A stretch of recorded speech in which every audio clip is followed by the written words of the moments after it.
క్షణము నీ దయలేని క్షణము నేను ఊహించలేను యేసయ్యా. నీ కృపలేని క్షణము నీ దయలేని క్షణము నేను ఊహించలేను యేసయ్యా. యేసయ్యా నీ కృప నాకు చాలయ్యా.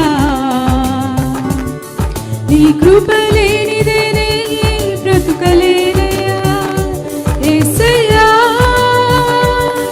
నీ కృప నాకు చాలయ్యా. నీ కృప లేనిదే నే బ్రతుకలేనయ్యా. నీ కృప లేని క్షణము నీ దయలేని క్షణము నేను ఊహించలేను యేసయ్యా. నీ కృపలేని క్షణము నీ దయలేని క్షణము నేను ఊహించలేను యేసయ్యా.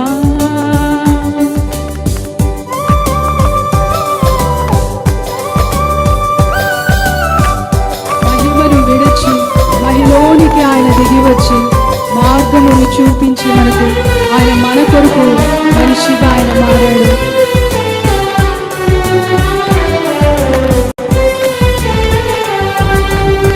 మహిమను విడచి మహిలోకి దిగి వచ్చి మార్గముగా మారి మనిషిగా మార్చావు.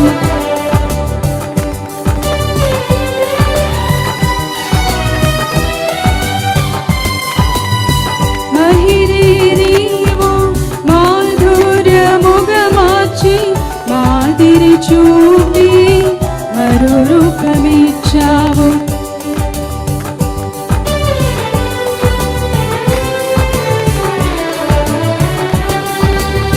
మహిమను విడచి మహిలోకి దిగి వచ్చి మార్గముగా మారి మనిషిగా మార్చావు. మహిని నీవు మాధుర్యముగా మార్చి మాదిరి చూపి మరో రూపమిచ్చావు. మహిమలో నేను మహిమను పొందా మహిమగా మార్చింది నీ కృప. మహిమలో నేను మహిమను పొందా మహిమగా మార్చింది నీ కృప. యేసయ్యా నీ కృప నాకు చాలయ్యా. నీ కృప లేనిదే నే బ్రతుకలేనయ్యా. యేసయ్యా నీ కృప నాకు చాలయ్యా. నీ కృప లేనిదే నే బ్రతుకలేనయ్యా. నీ కృప లేని క్షణము నీ దయలేని క్షణము నేను ఊహించలేను యేసయ్యా.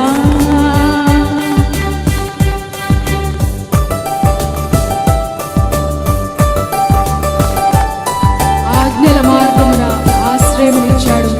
ఆపత్కాలములో ఆయన మనల్ని ఆదుకునేటువంటి దేవుడు.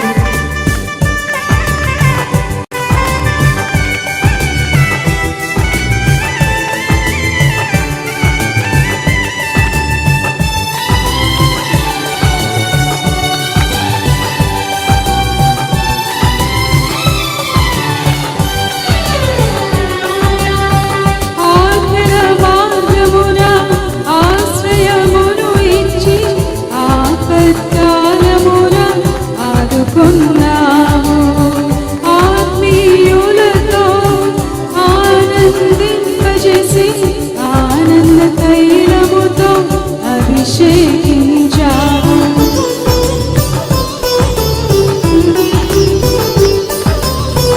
ఆజ్ఞల మార్గమున ఆశ్రయమును ఇచ్చి ఆపత్కాలమున ఆదుకున్నావు.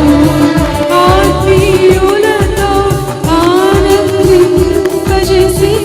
ఆనంద తైలముతో అభిషేకించావు. ఆశ తీరా ఆరాధన చేసి అదృష్టమిచ్చింది నీ కృప. ఆశ తీరా ఆరాధన చేసి అదృష్టమిచ్చింది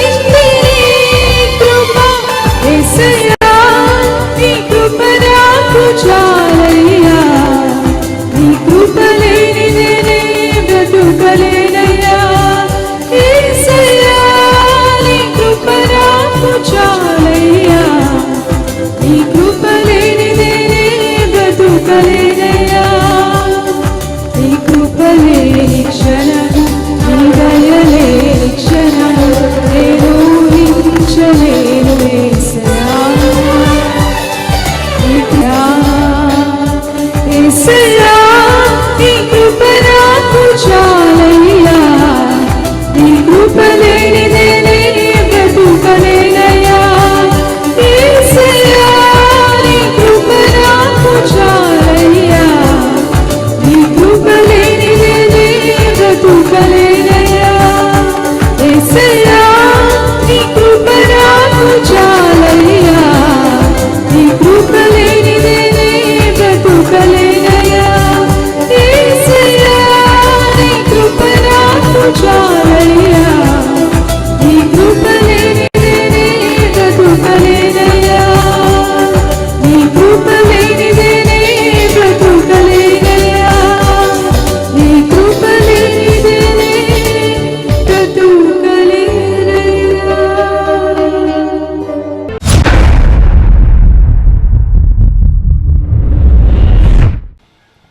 ప్రభునందు ప్రియమైన వాళ్ళరా, మనస్సు మారాలి.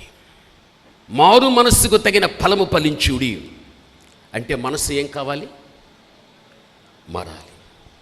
మారు మనస్సు అంటే దానికి సరైన నిర్వచనం ఏమిటి అంటే మనస్సు తిప్పుకోవడమే మారు మనస్సు. ఒక వ్యక్తి మనస్సు ఒక చెడ్డదాని మీద ఉన్నప్పుడు వాక్యం చేత హెచ్చరిక పొందిన తర్వాత ఆ చెడ్డదాని మీద ఉన్న మనస్సుని తీసివేసి మంచి దాని మీద ఎప్పుడైతే మనం పెట్టుకోవడం జరుగుతుందో ఆ మనస్సు తిప్పబడ్డది కాబట్టే అది మారు మనస్సు. బైబిల్లో మీకు తెలుసు, బైబిల్లో మీకు ఏం తెలుసా? లోతు భార్య తెలుసు. సొదొమను వదిలిపెట్టేసేయి, వెళ్ళవలసిన ప్రాంతానికి వెళ్ళిపోండి నలుగురికి చెప్పాడు. ఇది సొదొమ, నలుగురు వెళ్ళిపోతూ ఉన్నారు. వారు ఎక్కడ కోరుకున్నారు అక్కడికి వెళ్ళిపోతూ ఉన్నారు. సొదొమని విడిచిపెట్టి వెళ్ళేటప్పుడు వారికి సొదొమ దూరం అయిపోయాది. వారు వెళ్ళే ప్రాంతము దగ్గరకు వచ్చేసారు. ప్రయాణము సాగినప్పుడు మనమేమనుకుంటాం, లోతు భార్య ఎంత మంచిది, లోతు యొక్క భార్య సొదొమ నుండి మనిషిగా దూరమైంది, కానీ మనస్సు మాత్రం అక్కడే ఉంది. సొదొమని విడిచిపెట్టి వెళ్ళుతున్నదంటే మనిషిగా దానికి దూరం అయిపోతూ ఉంది, మనస్సు మాత్రం దాని మీదే ఉంది. ఇది మారు మనసా?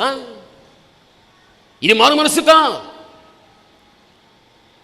పాపాన్ని విడిచిపెట్టేశా, పాపానికి దూరం అయిపోయా, మంచిదే. విడిచిపెట్టిన పాపం మీదనే ఎంతోమంది మనస్సు పెట్టుకొని ధ్యానం చేస్తూ హృదయాన్ని కల్మషం చేసుకొని మళ్ళీ దైవ సన్నిధిలోకి వచ్చి పరిశుద్ధ పరిశుద్ధ పాడబడతారు.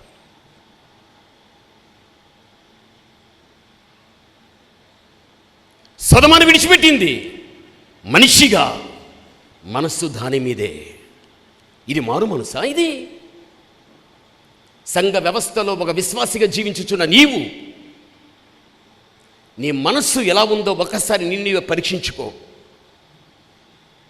మన వెనకటి రోజుల్లో దేవుని కంటే ఎక్కువగా ఎన్నో పాపకార్యాలు ప్రేమించాము, అనుభవించేశాము. వాటన్నిటిని నేను విడిచిపెట్టేశానని సంబరపడిపోతూ ఉంటున్నా. నీ విడిచిపెట్టిన పాపం ఏదైతే ఉందో దాని మీద ఇంకా నువ్వు మనస్సు పెట్టుకుని ఆయా సందర్భాలలో ఆ యొక్క మనస్సు ఆ పాపం మీద పెట్టుకొని నువ్వు ధ్యానం చేస్తూ ఉంటే నీ హృదయం అంతా నీవు కల్మషం చేసుకుంటున్నావు.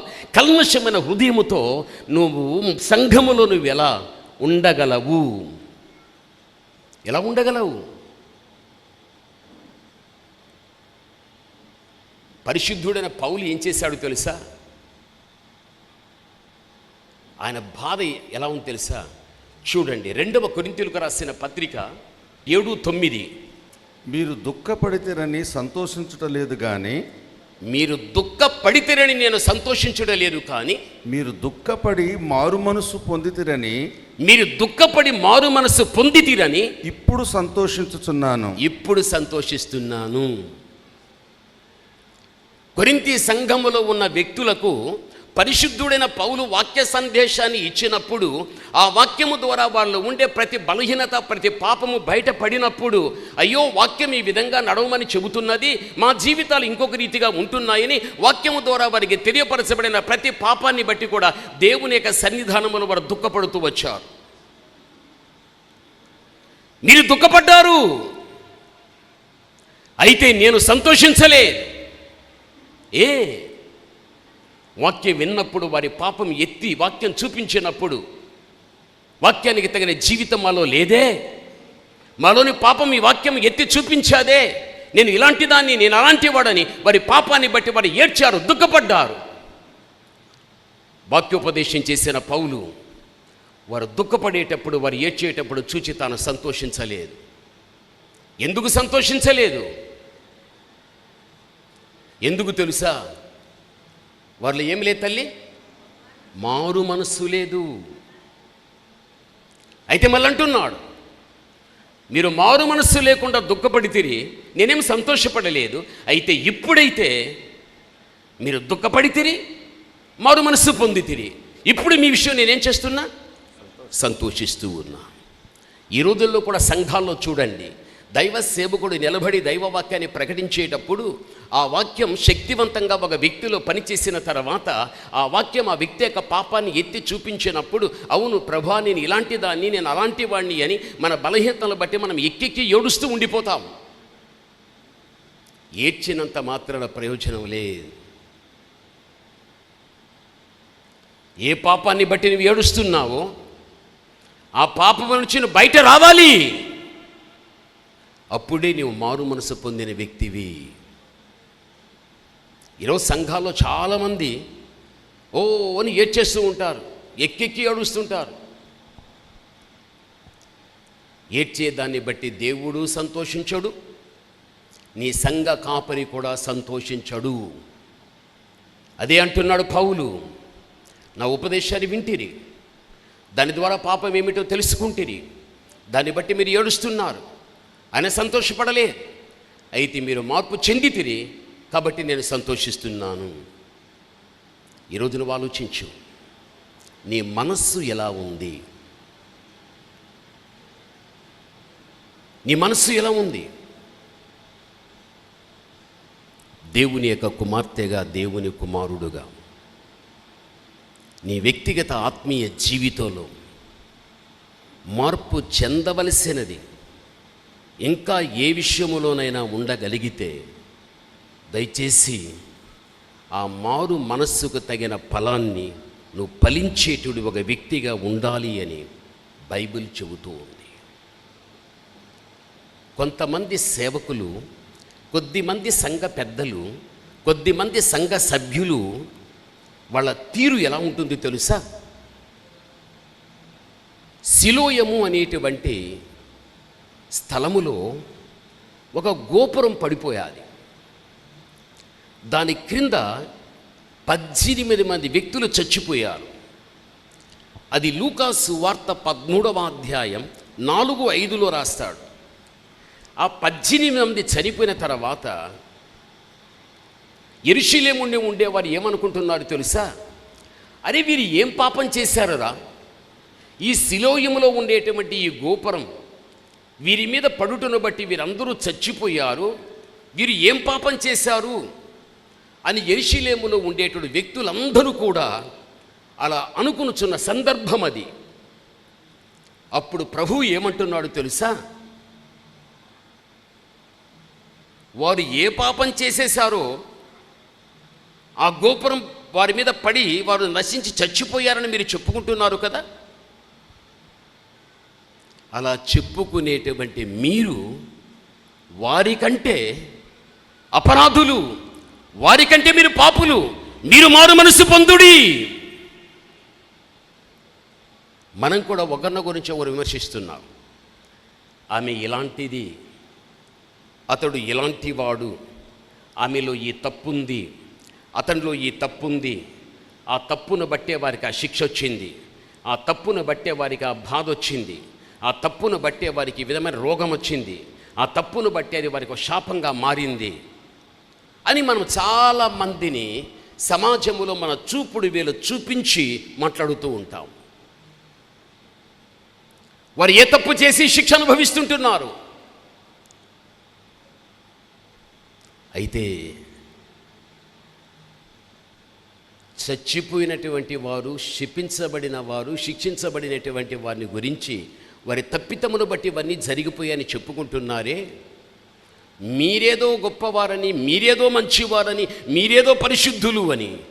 వారికంటే మీరే అపరాధులు. కాబట్టి మీరు కూడా ఏమి పొందుడి? మారు మనసు పొందుడి. ఒకవేళ పొందకపోయేవారు అనుకో, వారిలాగా మీరు ఏమైపోతారు? నశించిపోతారు. ఎప్పుడు కానీ దేవుని కుమార్తెగా, ఎప్పుడు కానీ దేవుని కుమారుడుగా, సంఘములో ఉండిన, కుటుంబములో ఉండిన, సమాజంలో ఉండిన ఎవడైనా కానీ ఒక బాధలో ఉన్నప్పుడు వాడిని చూచి వాడు చేసిన పొరపాటును బట్టి వానికి బాధ, ఆమె చేసిన పొరపాటును బట్టి ఈ బాధ వచ్చింది అని ఎప్పుడు కూడా తెగించి ఆ మాట అనవద్దు. ఆ మాట నువ్వు అంటున్నావంటే వారికంటే నేను మంచిదాన్ని, వారికంటే నేను మంచివాడు నువ్వు అనుకుంటున్నావు. అయితే దేవుడు అంటున్నాడు, వారికంటే నువ్వే అపరాధివి. కాబట్టి నువ్వు మారు మనసు పొందు. నువ్వు పొందకపోతే వారిలాగా నువ్వు నశించిపోతావు. క్రైస్తవ సమాజంలో ఈ రోజున విమర్శనాత్మకమైనటువంటి ఆలోచనలతో ఎంతోమంది బ్రతుకుచూ ఉంటున్నారు. అటువంటి పరిస్థితి నీ జీవితంలో ఎక్కడ కూడా రాకుండా ఒక సరైన వాక్యోపదేశాన్ని దేవుడు నీకు ఇచ్చేటప్పుడు ఆ వాక్యపు యొక్క ఆధారముతో కాస్త మెలకువ కలిగి వాక్యానికి అనుగుణ్యముగా జీవించడం, దేవుని కుమార్తెగా, దేవుని కుమారుడుగా, అది నీ ధర్మం. అందుకే మారు మనస్సుకు తగిన ఫలమును ఫలించుడి.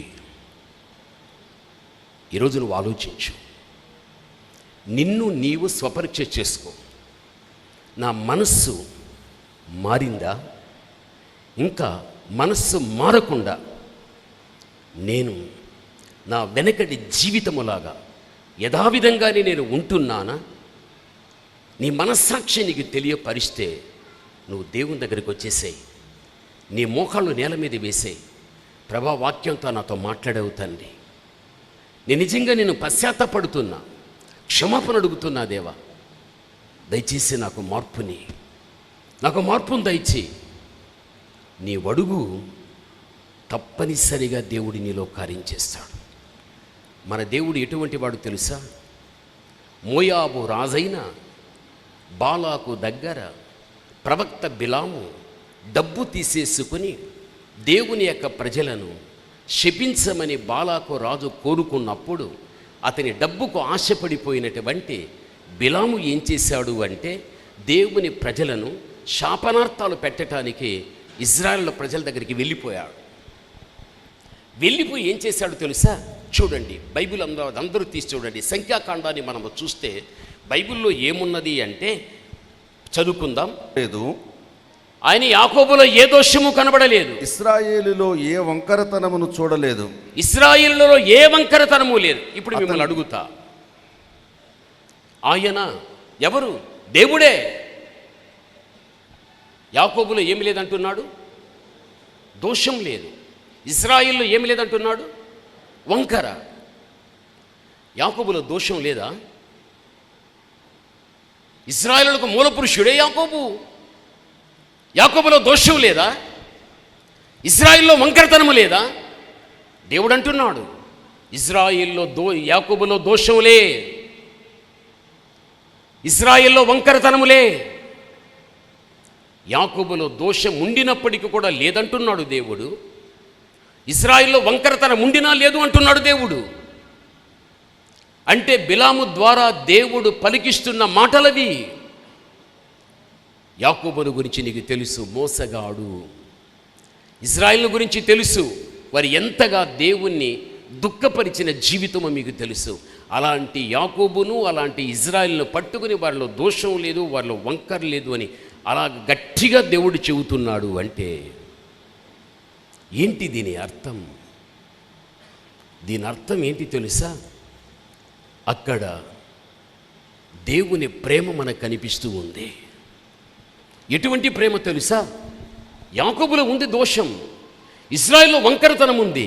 అయితే కాలానుగుణ్యంగా వారిని దోషము లేని వారినిగా, వారిలో వంకర లేనిటువంటి వారినిగా నేను తయారు చేసి నా దగ్గర వారిని నిర్దోషుల్నిగా, నా దగ్గర వారిని ఒక నిలకడైన స్థిరమైన జీవితం కలిగిన వారినిగా నేను పెట్టుకోగలుగుతానని వారి విషయములో దేవుడు తెలియపరిచేటువంటి మాట. దోషం ఉంది, వంకర ఉంది, అయితే దోషం లేదు, వంకరతనము లేదు అంటే ఒక రోజున దోషము లేకుండా వంకరతనము లేకుండా వాని చక్కపరిచి నా ఎదుట నేను నిలువబెట్టుకోగలుగుతాను అనేటువంటి అర్థాన్ని తెలియపరుస్తుంది ఆ వాక్యం. ఎంత ప్రేమగా తల్లి. మనలో పాపం ఉంది. మనుష్యులు అంటారు ఈమె పాపి, ఇతడు పాపి, మనుష్యులు అంటారు. అయితే దేవుడు అంటాడు నా కుమార్తె పాపి కాదు, నా కుమారుడు పాపి కాదు. రోజులు గడిచే కొలది ఏ మనుషుల చేత పాపిని పిలువడుతుంటున్నారో ఆ వ్యక్తిని పాపము లేనటువంటి ఒక పరిశుద్ధురాలిగా, ఒక పరిశుద్ధునిగా నేను పెట్టుకోగలుగుతాను. పాపమున్నా లేదో ఆ వ్యక్తికి, దోషముడినా లేదో ఆ వ్యక్తికి అని దేవుడు చెబుతున్నాడు అంటే ఒక రోజున వాటిని తీసివేసి భవిష్యత్తులో వారిని పరిశుద్ధులుగా దేవుడు తన ముందు నిలవబెట్టుకోగలుగుతాడు. కాబట్టే ఆ వాక్యములో ఉన్నటువంటి అర్థం ఆ విధంగా మనకు రాగలుగుతుంది. అందుకే దోషం లేదు, వంకర లేదు. దేవుని బిడ్డలైన మన జీవితంలో మన మీద దేవునికి ఎంత ప్రేమ ఉంది. కుటుంబమైన, సంఘమైన, సమాజమైన మనలో ఉన్న పొరపాట్లను చూచి ఎన్ని మనల్ని అన్నప్పటికీ కూడా మీరన్నట్టుగా వాస్తవమే అయితే నేను చెబుతున్నా, మీరన్నట్టుగా వాస్తవమే అయితే నేను చెబుతున్నా అది వాస్తవం కాదు, మీరన్నట్టుగా ఉండదు. అలాంటి బిడ్డలను దేవుడు ఒక రోజున మార్చుకుని తన ఎదుట మంచి వారినిగా దేవుడు పెట్టుకోవడం జరుగుతుంది. ఎంత ప్రేమ, ఎంత ప్రేమ దేవునికి.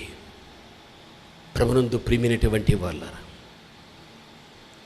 ప్రియుడైన యేసుక్రీస్తు ఉద్యానవనం అన్న తన సంఘంలోనికి రాబోతూ ఉన్నాడు.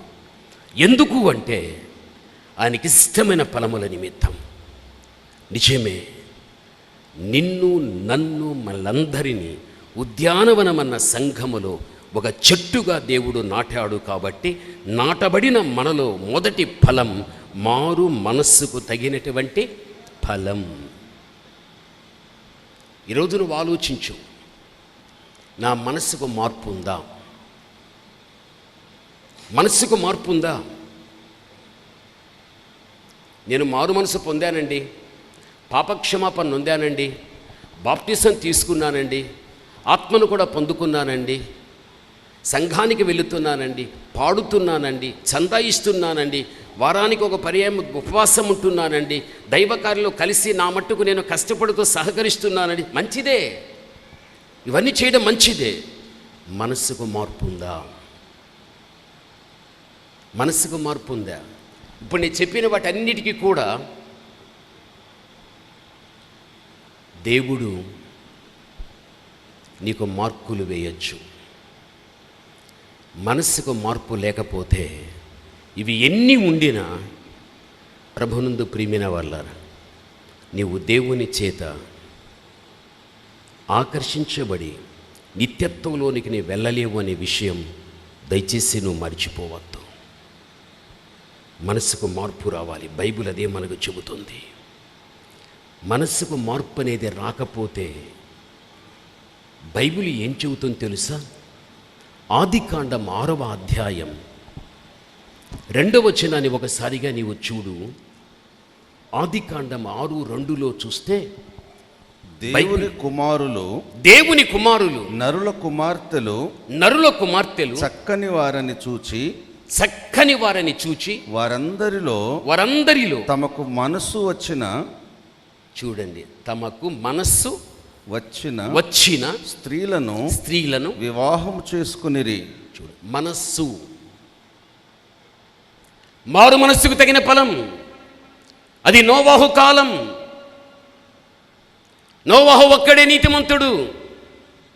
నోవాహు చుట్టూ ఉన్న ప్రజలందరూ కూడా మనస్సుకు వచ్చినటువంటి స్త్రీను, మనస్సుకు నచ్చిన, మనస్సుకు వచ్చిన వారందరినీ వివాహమాడారు. నోవాహు కాలంలో బహుభార్యలు కలిగిన వారు అంటే కామకప్తులు, శరీరాశ కలిగిన వారు. దీర్ఘశాంతాన్ని దేవుడు చూపాడు, నోవాహును ఏర్పరచుకున్నాడు. మీ పాప ఫలితముగా ప్రమాదం ఉందని కూడా చెప్పగలిగాడు.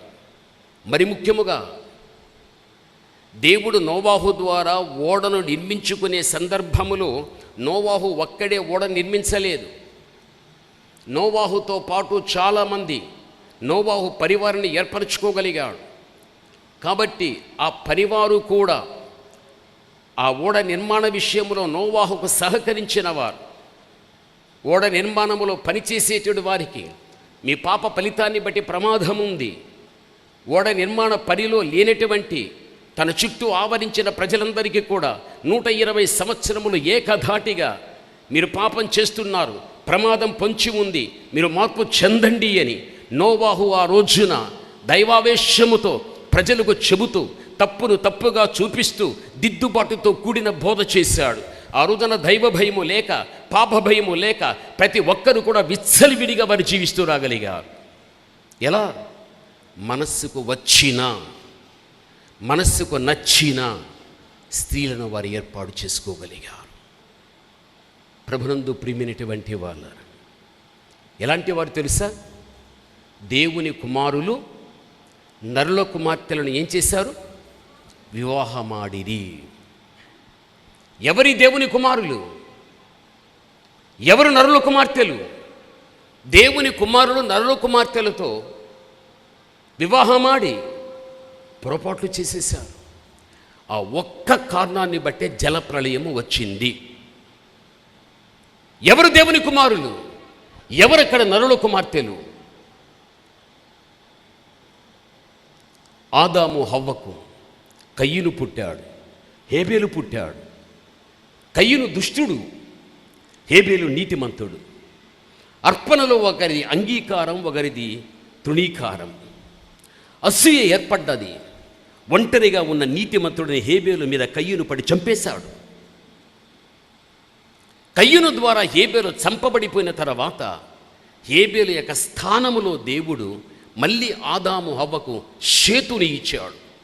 షేతుకు పుట్టిన వారంతా దేవుని కుమారులు, కయ్యూనుకు పుట్టిన వారంతా నరుల కుమార్తెలు. షేతుకు పుట్టిన వారు దేవుని కుమారులు, కయ్యూనుకు పుట్టిన వారంతా నరుల కుమార్తెలు. అంటే దేవుని కుమారులు నరుల కుమార్తెలు ఎప్పుడైతే వీయముంది వీరు ఒకరిని ఒకరు వివాహమాడి వారి కామేచ్ఛలను తీర్చుకుంటూ రాగలిగారో ఆ రోజుల్లో నోవాహు ఒక్కడి నీతిమంతుడుగా ఉండి వారి పాపాన్ని ఎత్తి చూపించేంత గద్దించి అంతరంగ పరివర్తన చెందండి లేకపోతే ప్రమాదం వస్తుందని చెప్పిన ఒక్కడు కూడా మారలేదు.